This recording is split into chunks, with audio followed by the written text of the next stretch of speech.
Bueno, pues buenos días otra vez. Hoy vamos a dedicar la clase a ver los principales conflictos que se produjeron durante la Guerra Fría. Vamos a ver cuatro y los vamos a ver en un orden distinto al que viene en vuestro libro porque no me gusta, prefiero hacerlo por un orden cronológico, ¿no? Así que veremos primero la Guerra de Corea, luego veremos las crisis de Egipto y de los misiles cubanos y finalmente dedicaremos un rato a la Guerra de Vietnam. Si os acordáis, lo que hemos dicho estos días anteriores es que la Guerra Fría se caracteriza porque no hay un enfrentamiento directo entre los dos bloques, sino que se usan escenarios, digamos, periféricos, porque los dos bloques son conscientes de que un enfrentamiento directo podría suponer, bueno, de hecho supondría, el exterminio o la derrota de los dos. Así que esta partida de ajedrez que se juega entre el comunismo y el capitalismo va a jugarse pues, en escenarios diferentes, procurando involucrarse directamente lo menos posible, aunque esto no siempre va a ocurrir, como veremos, ¿no? Cronológicamente hablando, el primer conflicto sería la Guerra de Corea, que va desde 1950 hasta 1953. Aquí tenéis un par de imágenes de tropas coreanas y del paralelo 38, que va a adquirir ahora mismo una importancia muy grande, ¿no? Bien, ¿qué había ocurrido con Corea? Corea había sido territorio japonés durante la Segunda Guerra Mundial, desde antes de la Segunda Guerra Mundial. Y cuando termina la guerra, Corea es repartida de alguna manera utilizando como referencia el paralelo 38. Aquí tenéis un mapa estupendo. En dos grandes territorios, Corea del Norte y Corea del Sur. Corea del Norte, aliado de China y de la Unión Soviética, es decir, con un sistema comunista, y Corea del Sur, aliado de Estados Unidos. ¿Qué es lo que ocurre? Que en 1950 Corea del Norte, como podéis ver aquí, apoyada por China y por la Unión Soviética, invade Corea del Sur. El ejército de Corea del Sur empieza a retirarse y le pide ayuda a la Organización de Naciones Unidas y a Estados Unidos también. Estados Unidos en principio no quiere intervenir directamente porque podría enfrentarse con la Unión Soviética, que está mandando armas a Corea del Norte, y lo que hace es intervenir a través de la ONU. Es decir, son tropas de la Organización de Naciones Unidas, aunque están mandadas por el general MacArthur, por ejemplo, que era estadounidense, y la mayoría de ellos pues, son tropas de composición norteamericana. Bien, la llegada de estas tropas hace que la balanza se incline y no solamente repelen la invasión del norte, sino que invaden el norte y llegan prácticamente hasta la frontera de China, que es donde los chinos deciden intervenir también. Y por lo tanto, la cosa alcanza unas dimensiones bastante grandes. De hecho, va a haber un general norteamericano que propondrá para acabar la guerra bombardear con armas atómicas a China. Pues claro, China no tiene ningún problema en gastar todos los soldados que sean necesarios en esa guerra y los americanos pues no quieren, ¿no? Finalmente, en 1953 se llegará a un acuerdo, un armisticio, una línea de armisticio, que la tenéis aquí, que vuelve a ser el paralelo 38, que es el que hoy en día sigue dividiendo las dos Coreas. Es lo que se llama ahora mismo la línea desmilitarizada, que es una frontera que es lo más militarizado del mundo que ahora mismo. Es una frontera ahora mismo entre las dos Coreas que siguen siendo Corea del Norte, pretendidamente comunista, con la dinastía del Kim Jong-un y compañía, y Corea del Sur, evidentemente, pues un país capitalista y aliado de Occidente. Pero fijaos, en 1950-53 se llegó a proponer el bombardeo de China con armas atómicas, para que veáis cómo están las posturas. Bien, el segundo conflicto importante va a ser la crisis del Canal de Suez. Aquí tenéis un pequeño mapa del Canal de Suez que, como ya sabéis, pues lo hemos visto algunas veces en clase, pues es una vía de comunicación internacional fundamental porque es la que permite a los barcos no tener que vienen de Asia o que van a Asia desde Europa, por ejemplo, no tener que darle toda la vuelta a África. Este Canal de Suez era propiedad de una especie de consorcio, de una especie de gran empresa francesa e inglesa del Reino Unido. Y sin embargo, el canal de Suez atravesaba y atraviesa el territorio de Egipto.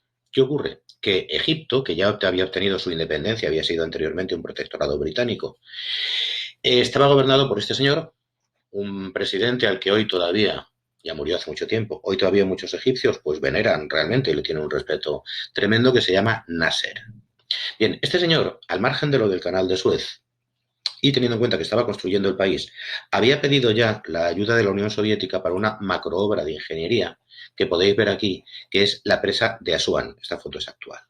Esta presa está en el río Nilo Y lo que proporciona esta presa son dos grandes ventajas. Primero, desde que está esta presa ya no están las inundaciones aquellas del Nilo de tiempo de los faraones, y por otro lado es la que le proporciona electricidad prácticamente a todo Egipto. ¿Qué ocurre? Que como la había construido con ayuda de la Unión Soviética, siempre deseosa, acordaos de esto, de extender su influencia y todas estas cosas, pues Nasser estaba muy cerca en este momento de la Unión Soviética y se sentía muy apoyado. Con lo cual, para Nasser, el siguiente paso va a ser nacionalizar el canal de Suez. ¿A qué nos referimos cuando decimos nacionalizar? Pues una cosa que está normalmente en tu territorio y que es privada o que es extranjera pasa a ser propiedad del Estado y administrada por el gobierno. Claro, el canal de Suez es una mina de hacer dinero, todo el que pasa por ahí tiene que pagar. Y además es que estratégicamente controlar el canal de Suez para un país como Egipto, y por otro lado también para la Unión Soviética, pues supone una baza geoestratégica fundamental. El hecho es que cuando Nasser decide nacionalizar el canal de Suez, lo cual es un subidón para el nacionalismo egipcio. Fijaos que habían pasado de ser un protectorado a una nación que ahora se enfrenta, digamos, con los intereses del Reino Unido y de Francia, ¿no? Cuando decide nacionalizar el canal de Suez, pues se monta un pollo bastante considerable. Los franceses y los ingleses, con ayuda del recién creado Estado de Israel, lanzan operaciones militares. Aquí tenéis en el mapa del canal de Suez, esto es el canal de Suez. Toda esta zona va a ser la zona de las operaciones y, como veis, va a haber lanzamientos de paracaidistas británicos, de paracaidistas franceses, de paracaidistas israelíes, en fin, van a empezar una serie de operaciones militares que Egipto en principio no puede ganar. Pero Egipto sabe que cuenta con la ayuda de la Unión Soviética. Y aquí se produce una cosa bastante curiosa. La Unión Soviética presiona a Estados Unidos para que Estados Unidos presione a sus aliados, es decir, al Reino Unido, Inglaterra y a Francia y a Israel también, para que se retiren de esa zona. Es decir, la Unión Soviética le dice a Estados Unidos, no me gusta lo que están haciendo tus aliados con mi aliado o con mi protegido, y por lo tanto controla a los tuyos. Y Estados Unidos lo hace. Son los equilibrios estos de poder de la Guerra Fría. Claro, Estados Unidos no quiere un conflicto ahí, pero podía haberse liado.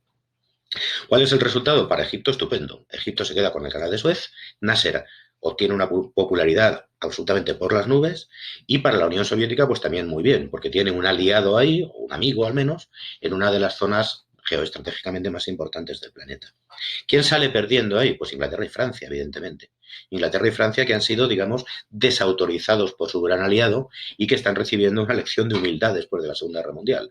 Ya Inglaterra y Francia, como el resto de Europa, han dejado de tener ese papel protagonista en las relaciones internacionales y ahora están al albur de lo que le digan a los países occidentales, Estados Unidos, y a los países orientales, la Unión Soviética.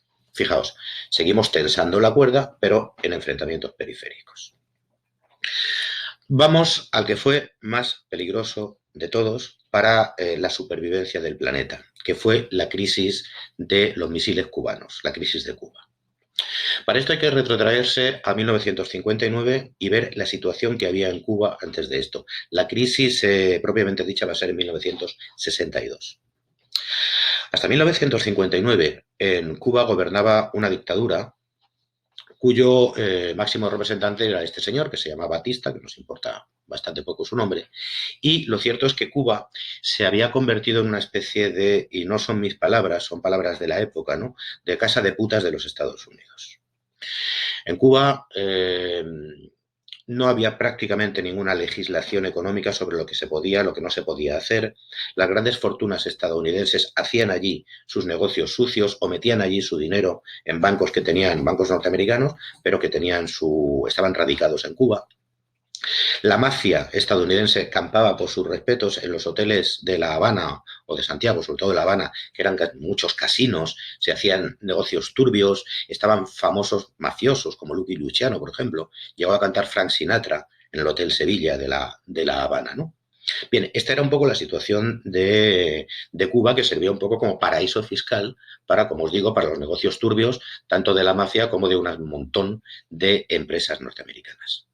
Lo que ocurre es que, a la vez que esto estaba pasando en las grandes ciudades, había un movimiento revolucionario capitaneado por Fidel Castro, el que hemos visto en la foto anterior, en esta, Fidel Castro, y entre otros muchos por la figura de Ernesto Guevara, el Che. que tenéis aquí una de las fotos más famosas. Bien, estos señores y mucha gente más crearon una guerrilla que durante unos años estuvo combatiendo. Primero hubo un asalto fallido a un cuartel, al cuartel de Moncada, que acabó con el encarcelamiento de Fidel Castro. Luego en el 56 ya hubo un desembarco de un puñado de guerrilleros en esta zona del sur que podéis ver aquí, desde donde se dirigieron a la sierra, una zona muy agreste, con un clima bastante endemoniado, ¿no? Donde estuvieron librando una lucha de guerrillas contra el gobierno cubano, el gobierno de Batista, durante pues prácticamente 2 años. Finalmente, la revolución se empezó a extender por todo el territorio cubano y, después de una serie de batallas que no vienen al caso ahora mismo, La Habana cayó en manos de los revolucionarios el 1 de enero de 1959. ¿Qué ocurre en ese mismo momento? Bueno, Batista se va con todo su gobierno y mucha gente, sobre todo mucha gente de dinero, la gente que tenía negocios en la isla, emigra, se va. Se va fundamentalmente a Estados Unidos y fundamentalmente a Miami, a la zona de Miami, que es la que pilla más cerquita, ¿no? Y Castro pues empieza a organizar un gobierno que en principio, solo en principio, no es decididamente prosoviético ni decididamente comunista. ¿Qué es lo que ocurre? Que muy poco después, en 1961, se produce un intento de invasión de Cuba desde Miami.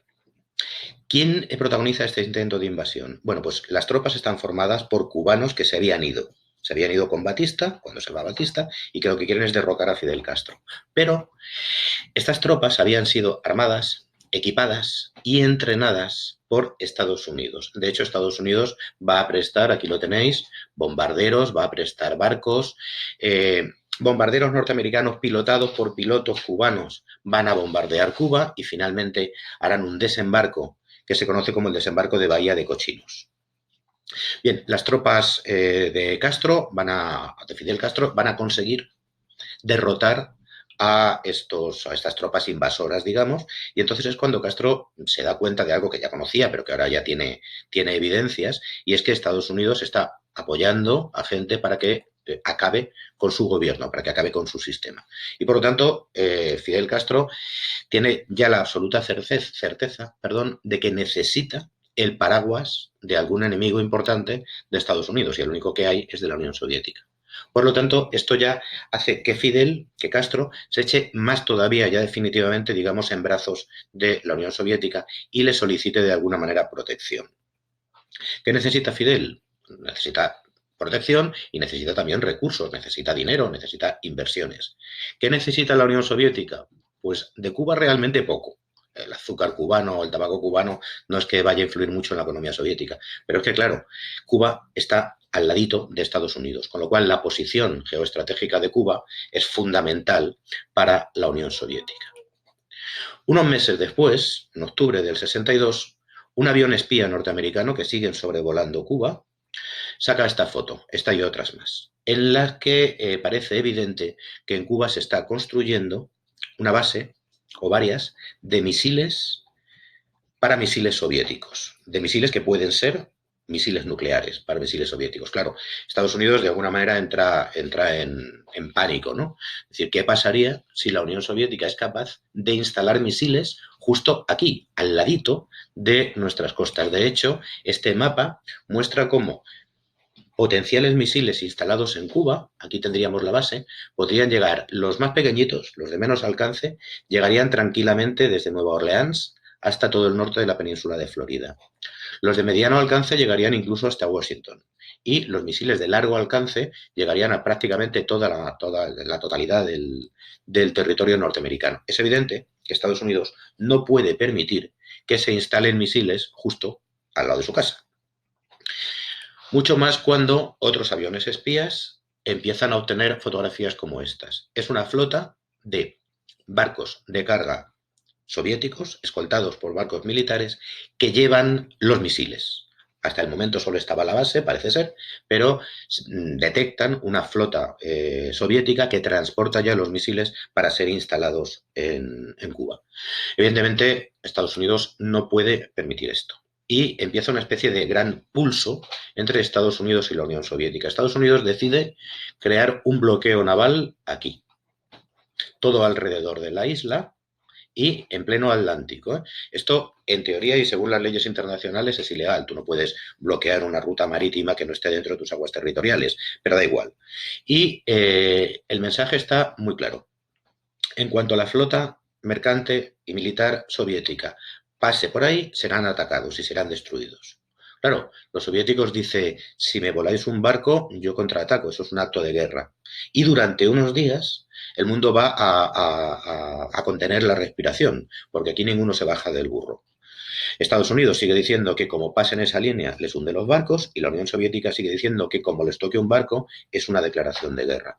Por eso tenéis este famoso pulso que se caricaturizó muchísimo, ¿no? De los dos grandes dirigentes sentados cada uno encima de un misil nuclear y con el botoncito para activarlo, ¿no? Aquí tenéis a Kennedy, el presidente de Estados Unidos, y a Khrushchev, Nikita Khrushchev, el presidente, el equivalente presidente de la Unión Soviética. Y este pulso va a tener a la humanidad en vilo, como os digo, durante un montón de días, porque una guerra nuclear supondría directamente la extinción, o por lo menos un deterioro absoluto, ¿no?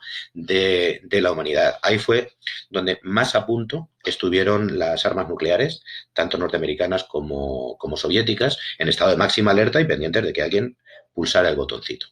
Finalmente se llegó a una serie de acuerdos in extremis, ¿no? Que ya lo veremos también, que contenían también algunos acuerdos sobre el despliegue de misiles norteamericanos en Europa, sobre que Estados Unidos se comprometía a no invadir Cuba. Y sobre todo se llegó a una especie de acuerdo que sería muy importante, que es lo que se llama el teléfono rojo. Ahí tenéis un teléfono rojo que era de este tipo. Aparte del color, que es más simbólico que otra cosa, era una línea directa de comunicación entre el presidente de los Estados Unidos y el presidente de la Unión Soviética para intentar evitar este tipo de crisis y para tener pues, una especie de diálogo, ¿no? Imaginaos entre el desfase horario y lo que debe costar que te coja el teléfono un presidente, ¿no? Imaginaos una crisis que hubiera y tienes que ponerte en contacto con el presidente de los Estados Unidos y está durmiendo o no está, no había móviles, en fin. De hecho, siempre desde ese momento el presidente de Estados Unidos lleva en su maletín, no lo lleva él, lo lleva un escolta o un asesor, un teléfono de estos portátiles que tiene línea directa con la Unión Soviética, igual que lleva también, ahora con Rusia, igual que lleva también un maletín con los controles de las armas atómicas. Fijaos, aquí estuvimos a punto de liarla todos. Nosotros no habríamos nacido si hubiera habido esta guerra, o por lo menos no con la misma cantidad de ojos o con el mismo color de piel, no lo sé. Bien, el cuarto conflicto y el más gordo en todos los sentidos, en el aspecto militar, sería la guerra de Vietnam. En teoría, aunque claro, depende de quién lo diga, empieza en un año u otro, la guerra de Vietnam se extiende entre 1960 y 1973. Va a ser la única guerra que haya perdido Estados Unidos. Y todavía hoy en día, en el imaginario colectivo de Estados Unidos, se vive o se siente esa guerra de Vietnam como una humillación, como una especie de despertar también de muchos movimientos, en fin. Ahora lo veréis cuando veamos un poquito el desarrollo. La guerra de Vietnam va a tener lugar aquí, en la Indochina francesa. ¿Por qué digo en la Indochina francesa? Porque esto era una colonia francesa, si os acordáis de los temas anteriores, que había sido conquistada por los japoneses en la Segunda Guerra Mundial. Con la derrota de Francia a manos de los alemanes, pues los japoneses se hacen con todo esto, ¿no? Y es todo un territorio que se llama Indochina. ¿Vale? Bien, cuando acaba la Segunda Guerra Mundial, Francia decide volver a reclamar lo que dice que es suyo. El problema es que durante el tiempo de ocupación japonesa, pues había habido ya un movimiento ahí nacionalista, un movimiento de lucha contra los japoneses y además una certeza de que la fuerza del combatiente o de la persona del sudeste asiático pues era comparable a la fuerza de los europeos, es decir, una especie de despertar de las conciencias desde el momento que habían visto a soldados japoneses pues derrotando a soldados franceses, ingleses y norteamericanos, ¿no? El hecho es que cuando vuelven los franceses a reclamar lo que dicen que es suyo, la gente de esta zona, sobre todo los vietnamitas, les dicen pues que no. Hay toda una serie de años con un montón de conflictos y de represión y de encarcelamientos y de ejecuciones hasta que finalmente los franceses son derrotados militarmente, lo mejor del ejército francés, por el ejército vietnamita en una batalla que es la batalla de Dien Bien Phu, que bueno, pues no nos interesa demasiado. Aquí sobresale ya este hombre que hoy en día todavía es venerado en Vietnam, que se llama Ho Chi Minh. Lo tenéis aquí. ¿Vale? El hecho es que con la derrota francesa lo que se produce es la aparición de tres países actuales, Camboya, Laos y Vietnam. Pero Vietnam queda dividido en dos territorios. Vietnam del Norte, controlado por Ho Chi Minh y de ideología comunista, y Vietnam del Sur, un poco como lo que pasó en Corea, si os dais cuenta, que va a tener un gobierno súper corrupto, vietnamita, apoyado por los Estados Unidos. Bien, ¿qué es lo que ocurre? Pronto Vietnam del Norte va a empezar a propiciar una serie de milicias, una serie de guerrillas que aparecen en Vietnam del Sur para conseguir la unificación de los dos territorios. Vietnam del Norte al principio no se mete militarmente, simplemente apoya a estas guerrillas, que tenéis aquí dos ejemplos, que son las que se llaman el Vietcong. Podéis ver el equipamiento de este hombre, pues es un fusil de fabricación seguramente soviética, no lleva prácticamente el uniforme, un mono azul, un casco casi de bambú y metido aquí en una serie de túneles con alpargatas de lumbre. Y aquí tenéis una guerrillera que lleva, esto es un fusil norteamericano probablemente capturado, ¿no? Estos Vietcong van a empezar a levantarse en armas en Vietnam del Sur. Al principio son atentados, pero luego ya son operaciones militares. Y el ejército de Vietnam del Sur se ve prácticamente impotente para controlarlos, con lo cual ya le pide ayuda militar a Estados Unidos. Estados Unidos, en principio, va a enviar asesores militares y un montón de material. Pero llega un momento en que se le va de las manos y Estados Unidos tiene que enviar ya tropas de tierra. Aquí veis a los marines, que son el icono de lo que mandan allí, ¿no? Con helicópteros, con tanques, con equipamiento, con muchísimas cosas, ¿no? En este momento, la guerra ya se extiende a Vietnam del Norte. Ya es una guerra total. En Vietnam del Sur sigue el Vietcong, estos guerrilleros, y Vietnam del Norte ya tiene un ejército regular, un ejército, hombre, no mucho menos poderoso y avanzado que el de Estados Unidos, pero desde luego muy entregado, digamos, a la causa, ¿no? Estados Unidos va a recurrir a una de los grandes burradas y uno de los grandes iconos de la guerra del Vietnam, que es el napalm y el agente naranja. El agente naranja es un herbicida y se utiliza para echarlo masivamente en todas las zonas de selva donde se esconden los guerrilleros para acabar con los árboles, con la vegetación y privarles de sitios donde esconderse. Hoy en día todavía en Vietnam hay gente que nace con malformaciones genéticas por los pesticidas, perdón, por los herbicidas, por la gente naranja que se echó en Vietnam, que era una indica burrada, ¿no? Si te pillaba cerca, ¿no? Y el otro icono es el napalm. El napalm es una mezcla de un explosivo y un combustible que se lanza desde un avión o incluso a cañonazos y que donde cae produce una especie de lengua de fuego enorme que acaba también, como podéis ver ahí, con la vegetación, pero no solamente con la vegetación, con todo lo que hay alrededor. Aquí abajo tenéis una imagen que se convirtió en una imagen, en un icono, que son unos niños huyendo de un bombardeo de su aldea con napalm, que se ve detrás, y esta niña, que aparece desnuda porque el fuego le ha consumido la ropa y aparece con quemaduras, está viva hoy en día, ¿eh? Y va por ahí dando charlas de sus historias y de lo que le pasó, ¿no? Bien, llegado este momento, os voy a poner un par de minutos, esto es de una película, donde se ve muy bien lo que habría sido un bombardeo con napalm, ¿no? Y lo que eran los bombardeos que hacían los norteamericanos. Esta película, o este trozo de película, es de la película Apocalipsis Now.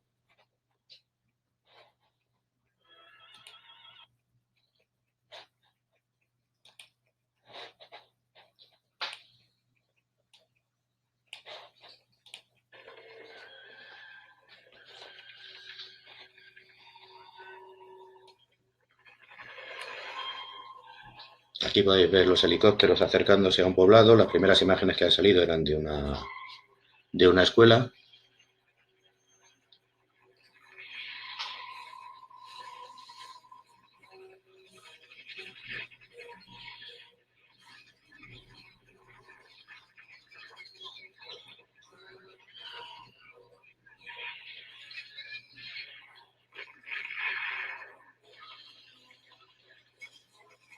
Como podéis ver, los marines van ametrallando desde los helicópteros.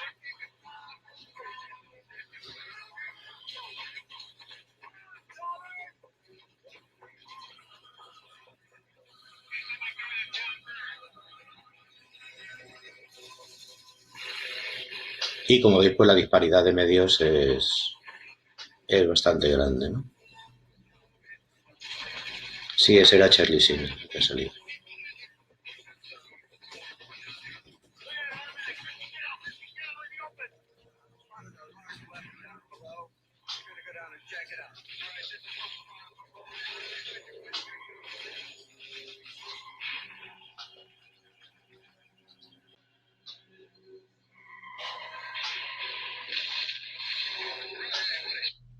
Bien, creo que es suficiente. Es una película que podéis ver. Hay muchas películas sobre la guerra del Vietnam. Muchas son propaganda, pero yo os aconsejo esta, os aconsejo una que se llama Platoon y os aconsejo sobre todo otra que se llama La chaqueta metálica, que es que es de Stanley Kubrick, ¿no? Bien, como veis el horror pues está servido, es bastante fuerte, ¿no? Y aún así ni los Estados Unidos ni las tropas de Vietnam del Sur consiguen que Vietnam del Norte pues siga avanzando, hay una ofensiva muy grande y que la población en general de Vietnam del Sur pues esté apoyando al Vietcong y además empiezan a salir a la luz pública toda una serie de atrocidades que se supone que Estados Unidos no debería estar cometiendo. Un país civilizado, una democracia, ¿no? Lo de Vietnam, la foto de la niña. Aquí tenéis una mujer que va a ser ejecutada por su presunta colaboración con Vietnam del Norte. Y aquí tenéis una ejecución en directo. Este es el jefe de la policía de Vietnam del Sur ejecutando directamente en la calle a un prisionero, ¿no? Y se supone que esos son los aliados de Estados Unidos, que además no está consiguiendo ganar la guerra, ¿no? Bien, finalmente Estados Unidos ya no puede más, su propia opinión pública está presionando, las derrotas militares y el coste, tanto económico como en vidas, está siendo ya inasumible. Os recuerdo que una guerra no la gana, en principio, quien conquista más o quien mata más, sino la gana el último que sigue peleando, el que tiene más voluntad de pelear o el que puede asumir más pérdidas. Y en este caso una sociedad como la vietnamita estaba dispuesta a cualquier sacrificio, mientras que la sociedad norteamericana ya está pensando que se nos ha perdido a nosotros allí en Vietnam para que lleguen cajitas con norteamericanos en trozos para enterrarlos en casa, ¿no? El hecho es que finalmente se produce la retirada de Estados Unidos. Aquí podéis ver la evacuación en Vietnam del Sur, en la capital, del personal de la embajada de Estados Unidos y del personal vietnamita del sur más que había colaborado más con Estados Unidos y que se temía mucho lo que le podía pasar cuando llegaran las tropas de Vietnam del Norte y el Vietcong.